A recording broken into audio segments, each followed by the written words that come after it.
কিছুদিন পরেই শীত, আর শীতের পরপরই কিন্তু আম গাছে নিয়ে আসবে প্রচুর পরিমাণে মুকুল।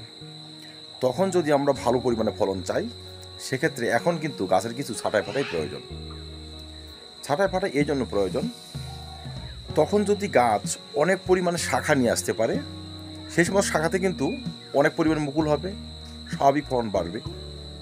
তো যাই হোক, আম গাছ থেকে ভালো পরিমাণ ফলন পাওয়ার জন্য ছাঁটাই কিন্তু খুব একটা গুরুত্বপূর্ণ অধ্যায়। আসুন দেখে নেই আম গাছ কীভাবে ছাঁটাই করব, কখন ছাঁটাই করব, ছাঁটাই পরবর্তী পরিচর্যা কী হবে। দর্শক, আম গাছ ছাঁটাই করার উপযুক্ত সময় কিন্তু এই সেপ্টেম্বর মাস। কারণ এই সেপ্টেম্বর মাসে কিন্তু আম গাছে প্রচুর পরিমাণে শাখা প্রশাখা গজাবে, কারণ এখন বর্ষার লাস্ট টাইম। আর এই বর্ষার লাস্ট টাইম যদি ছাঁটাই করতে পারি, সেক্ষেত্রে যে সমস্ত শাখা বেরোবে তারা 4 থেকে 5 মাস সময় পেয়ে যাবে। মনে রাখবেন, পুরনো শাখায় কিন্তু আম গাছ মুকুল নিয়ে আসে, নতুন শাখায় নিয়ে আসে না। ফুল আসার অন্তত 4 থেকে 5 মাস আগে যদি ছাঁটাই পর্ব ছাড়তে পারি, সেক্ষেত্রে গাছের জন্য মুকুল আনতে খুব সুবিধা হয়। আর ফুল আসার 1 মাস বা 1.5 মাস আগে বা ফুল আসার সময় যদি গাছ ছাঁটাই করে দিই, সেক্ষেত্রে নতুন করে মুকুল আসে না। ছাঁটাই পর্ব শুরু করতে হয় যে সমস্ত ডালে বা যে সমস্ত বোটায় আম হয়েছে, সেই সমস্ত বোটাকে ছাঁটাইয়ের মাধ্যমে। এই দেখুন, এই বোটাটি এখানে কিন্তু মুকুল হয়েছিল, কোনো কারণে সেটি ঝরে গিয়েছে। এখন গাছকে ঝোপালো করার জন্য এই বোটাটি সব থেকে আগে ছাঁটাই করতে হবে। এইভাবে এটি ভেঙে দিলে এখান থেকে কিন্তু 2 থেকে 3টি নতুন করে শাখা বেরোবে, আর সেই সমস্ত শাখায় এমন মুকুল নিয়ে আসবে। আমার এই ডালেও কিন্তু আম হয়েছিল। আমি আমটি হারভেস্ট করার সময় কিন্তু কিছুটা ডাল কেটে দিয়েছি, গত সপ্তাহে পুরোপুরি ডালটি কেটে দিয়েছি। এখন এই সমস্ত পয়েন্ট থেকে নতুন করে শাখা বেরোবে, আর এই সমস্ত শাখায় পরবর্তীতে মুকুল নিয়ে আসবে। যে সমস্ত গাছ একটি স্টিক নিয়ে বাড়ছে, শাখা প্রশাখা কম, সেই সমস্ত গাছের মাথাটি এবং যদি 2 ডাল থাকে, সেই সমস্ত ডালের মাথা কেটে দিতে হবে। কারণ যেখান থেকে কাটবেন সেখান থেকে কিন্তু নতুন করে শাখা বেরোবে, না কাটে শাখা বেরোবে না। আমার এই গাছটি দেখুন, এটি হচ্ছে একটি ব্যানানা ম্যাঙ্গো চারা। একটি শাখা নিয়ে শুধু ও বাড়ছিল, তো আমি কি করেছি, এখান থেকে কাট করে দিয়েছি। এখান থেকে কাট করার পর দেখুন, এখানে একটি শাখা বেরিয়েছে, এখানে আরেকটি, এখানে আরেকটি, 3টে শাখা কিন্তু এর মধ্যে বেরিয়ে গিয়েছে। এখন এই শাখাগুলো আমাকে সাধারণ গাছ থেকে 3 গুণ কিন্তু ফলন এনে দেবে। আর যদি আমি এটি কাট না করতাম, সেক্ষেত্রে একটি শাখায় বেরোতো, সে গাছে মুকুল এলেও একটি মুকুলই আসতো। একটি মূল থেকে কটি আম হবে, 2টো বা 3টে। তাই পর্যাপ্ত পরিমাণে গাছকে ঝোপালো করার জন্য প্রধান স্টিক বা তার সাব ব্রাঞ্চগুলো এখন কেটে দেবেন। 3 নম্বর হচ্ছে অবাঞ্ছিত ডাল। অনেক সময় দেখবেন গাছ অনেকটা বড় হয়ে গিয়েছে, অবাঞ্ছিত ডাল একদম ঝোপঝাড়ের মতো হয়ে রয়েছে, সেই সমস্ত ডাল থেকে প্রচুর পরিমাণে মুকুল আসে না। আর গাছের প্রবণতা হচ্ছে কি, যে সমস্ত ডাল বাইরের দিকে থাকবে, সূর্যালোক ভালো করে পাবে, সেই সমস্ত ডালে মুকুল আসবে।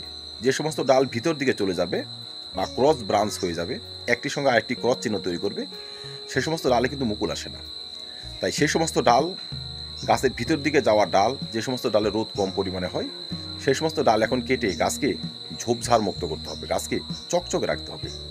সেক্ষেত্রে কিন্তু বেশি পরিমাণে মুকুল আসবে, বেশি পরিমাণে ফল সেট হবে। 4 নম্বরে হচ্ছে গাছকে পর্যাপ্ত পরিমাণে ঝোপালো করার জন্য শাখার একদম ডগাটি আমরা কিন্তু সামান্য একটু পিঞ্চিং করতে পারবো। শুনুন, সেখানে যদি আপনি মাত্র 1/2 ইঞ্চি পিঞ্চিং করে দেন, সেখান থেকে নতুন নতুন শাখা বেরোবে। যেমন এই মাথাগুলো দেখতে পাচ্ছেন কিনা, এই যে মাথাটি আছে, এই মাথাটি ব্লেড দিয়ে শুধু যদি আমরা একটু কেটে দিই, সেক্ষেত্রে এখানে দেখুন, এই যে একটি শাখা নিয়ে বাড়ছে না, সেখান থেকে 2টো বা 3টে শাখা বেরোবে। আমার এই গাছটি, এই দেখুন, এখান থেকে একটি শাখা নিয়ে বাড়ছিল, আমি এখানে কিন্তু সামান্য একটু পিঞ্চিং করেছি, তারপর এখানে একটি শাখা বেরিয়েছে, এখানে আরেকটি শাখা বেরিয়েছে। তো এইভাবে সাধারণ পিঞ্চিংয়ের মাধ্যমে কিন্তু প্রতিটা গাছকে আপনারা ঝোপালো করে নিতে পারবেন। 5 নম্বর রয়েছে শুকনো অসুস্থ এই সমস্ত ডাল, সেসব তো বাদ দিতেই হবে। তো দর্শক, যাই হোক, যে সমস্ত পয়েন্টগুলো দেখালাম সে সমস্ত পয়েন্টগুলো যদি আমরা সারতে পারি, সেক্ষেত্রে আমাদের গাছ কিন্তু অটোমেটিক ঝোপালো হয়ে যাবে। বেশি পরিমাণে শাখা, বেশি পরিমাণে মুকুল এবং বেশি পরিমাণে ফলন, এটা কিন্তু স্বাভাবিক একটি সূত্র। এবার চলুন দেখে নেওয়া যাক ছাঁটাই পরবর্তী পরিচর্যা কিভাবে সারব। 1 নম্বর হচ্ছে আমাদের একটি ভালো মানের ছত্রাকনাশক ক্ষতস্থানে লাগিয়ে দিতে হবে। সে আপনি পিঞ্চিং করেন, ডাল কাটেন, অসুস্থ ডাল কাটেন, যেটাই করুন না কেন, সেখানে কিন্তু ছত্রাকনাশক পেস্ট লাগাতেই হবে। আপনি এমিস্টার টপ সেখানে লাগিয়ে দিতে পারেন, সাপ লাগিয়ে দিতে পারেন, বা ব্যাবিস্টিন, এই যে রেডুমিল গোল্ড, যেটা আপনার হাতে থাকে আপনার কিন্তু লাগাতে হবে। নয়তো সেই সমস্ত জায়গা দিয়ে ছত্রাক ঢুকে গাছকে অসুস্থ করে তুলবে। ক্ষতস্থানে ছত্রাকনাশক লাগানোর পরপরই গাছে স্প্রে করতে হবে ভালো মানের ছত্রাকনাশক। এই সময় সিজনাল গাছে কিন্তু ফুল নেই, তাই সিজনাল গাছে কিন্তু আপনারা এমিস্টার টপ বা কপারযুক্ত ছত্রাকনাশক ব্যবহার করতে পারবেন। 1 লিটার জলে মাত্র 1 ml এমিস্টার টপ এই সময় গাছে স্প্রে করে দিলে যে সমস্ত ডাল কেটেছি সে সমস্ত জায়গাতে ছত্রাক তো লাগতে পারবে না। গাছে যে পাউডারি ডাউন মিলিয়ে থাকে সে সমস্ত কিন্তু দূর হবে, আমাদের গাছ সুস্থ এবং সতেজ হয়ে উঠবে।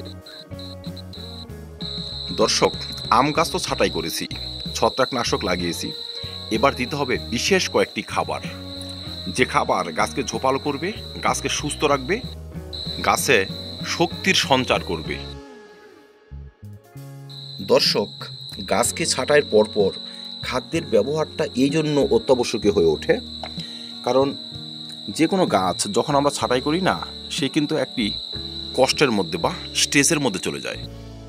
সেখান থেকে তাকে রিকভার হওয়ার জন্য বা আবার পুনরায় সুস্থ হওয়ার জন্য প্রয়োজন পড়ে প্রচুর পরিমাণে শক্তির, প্রচুর পরিমাণে খাদ্যের। আর তাই আমরা খাদ্যের ব্যবহার করে থাকি। তাই এই সময় যদি আমরা খাবার ব্যবহার করি বা ছাঁটাই করি, তার পরবর্তী খাবার ব্যবহার করি, সেক্ষেত্রে আপনাকে ব্যবহার করতে হবে মিশ্র খাবার। মিশ্র খাবারের ভিডিও চ্যানেলে রয়েছে, দেখে নেবেন। বা শর্টকাট যদি বলি, এখানে আমি নিয়েছি 70% গোবর সার, আর বাকি বা 20%-এর মধ্যে রয়েছে শিং চাচা, হাড়গুঁড়ো, সর্ষের খোল, পেঁয়াজের খোল, হালকা একটু কলার খোসা এবং দানা অনুখাদ্য। যারা অর্গানিক উপাদানগুলো ভালোভাবে কালেক্ট করতে পারবেন না, তারা কিছু রাসায়নিক উপাদান এখানে ব্যবহার করতে পারবেন। সেক্ষেত্রে আপনারা সামান্য কিছু সর্ষের খোল নিয়ে 10-26-26 নিয়ে নেবেন 5 থেকে 7 গ্রাম। অনুখাদ্য জৈব অজৈব কোনটি নেবেন 5 থেকে 7 গ্রাম।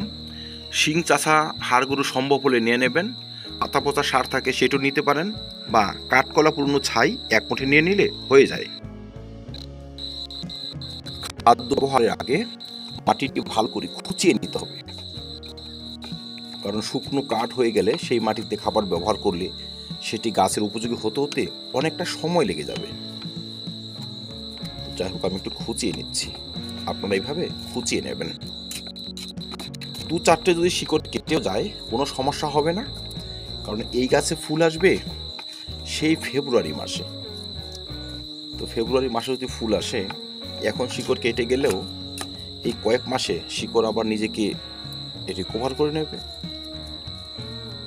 গাছ আমাদের সুস্থই থাকবে। যাই হোক, এইভাবে একটু টেনে দেবেন মাটিটা গাছের গুঁড়ির দিকে বা গোড়ার দিকে।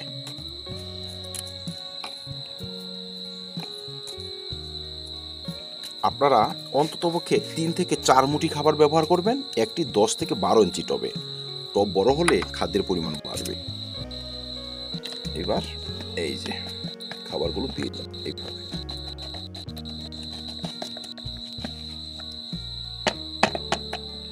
আমার এই টবটি হচ্ছে 15 ইঞ্চি টব, সেক্ষেত্রে খাবারের পরিমাণ 500 গ্রামের উপর হয়ে যাবে।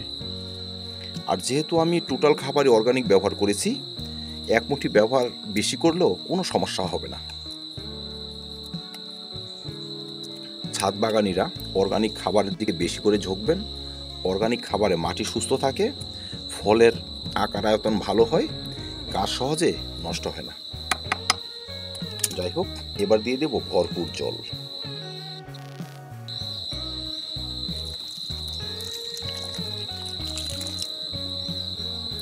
তো যাই হোক দর্শক, এই খাবার কিন্তু এখন একবার ব্যবহার করেছি, আগামী মাসে ঠিক আবার ব্যবহার করব। ডরমেন্সির আগে সম্ভব হলে 3বার আপনারা এই খাবার ব্যবহার করে দেবেন। আমি তো কঠিন খাবার ব্যবহার করেছি। যাদের গাছ অসুস্থ, একটু দুর্বল, শাখা প্রশাখা কম, যদি আপনারা ছাঁটাই করে থাকেন, সেক্ষেত্রে কঠিন খাবারের সঙ্গে তরল খাবার ব্যবহার করতে পারবেন, যেখানে নাইট্রোজেন, পটাশিয়াম, ফসফরাস এবং নানাবিধ অনুখাদ্য, জিঙ্ক ভালো পরিমাণে থাকবে। বা কিচেন থেকে বেরোনো সবজির খোসা পচিয়ে 5 থেকে 7 গুণ সাধারণ জল মিশিয়ে সেটি কিন্তু ব্যবহার করা যায় প্রতি 10 দিনে বা 15 দিনে একবার করে। এতেও কিন্তু গাছের শাখা প্রশাখা বাড়বে, গাছ সুস্থ এবং সতেজ থাকবে। ভিডিওটি শেষ করার আগে একটি কথা না বললে নয়, আমাদের বাগানে কিন্তু 12 মাসই গাছ থাকে, যে গাছে এখনও কিন্তু ফুল এবং ফল রয়েছে। সেই সমস্ত গাছের ছাঁটাই ফাটাই আমরা কিভাবে সারবো? যেমন আমার এই গাছটি দেখুন, এই যে ফুল রয়েছে, কি সুন্দর ফুল, প্রতিটা শাখায় কিন্তু ফুল, একটি দুটো নয়, বেশ ফুল। সিজনাল গাছের মতো ফুলে একদম পরিপূর্ণ। আবার কিছু কিছু ফুল থেকে দানা বাঁধতে শুরু করেছে, এই দেখুন। এই অবস্থায় যদি গাছ ছাঁটাই করতে হয়, সেক্ষেত্রে যখন আম হয়ে যাবে, আম যখন আমরা হারভেস্ট করব, তখন সেই ডালটি 5 থেকে 7 ইঞ্চি সমেত কেটে দেবো, সেখান থেকে নতুন করে শাখা বেরোবে। ফুল তো এখন ভাঙা যাবে না, তাই 12 মাসি গাছে ফুল থাকা অবস্থায় ছাঁটাই করবে না, ফল হারভেস্ট করার সময় ছাঁটাই করে দেবেন। বা যে শাখায় এখন ফল নেই, ফুল নেই, সেই সমস্ত শাখার মাথাটি কেটে দেওয়া যায়। এইভাবে কিন্তু গাছকে ঝোপালো করতে পারবো। এইভাবে গাছকে ঝোপালো করে নিয়ে আসুন, প্রয়োজনীয় শাখা প্রশাখা বের করে নিয়ে আসুন, আপনার গাছ আপনার ইচ্ছা মতো কিন্তু ফল দিয়ে যাবে। তো ধন্যবাদ, আজকে এই পর্যন্তই। দেখা হবে অন্য কোনো ভিডিওতে, অন্য কোনো টপিক নিয়ে। ভিডিওটি ভালো লাগে লাইক এবং শেয়ার করে দেবেন, চ্যানেল সাবস্ক্রাইব করে পাশে থাকবেন। ভিডিও দেখার জন্য অসংখ্য ধন্যবাদ।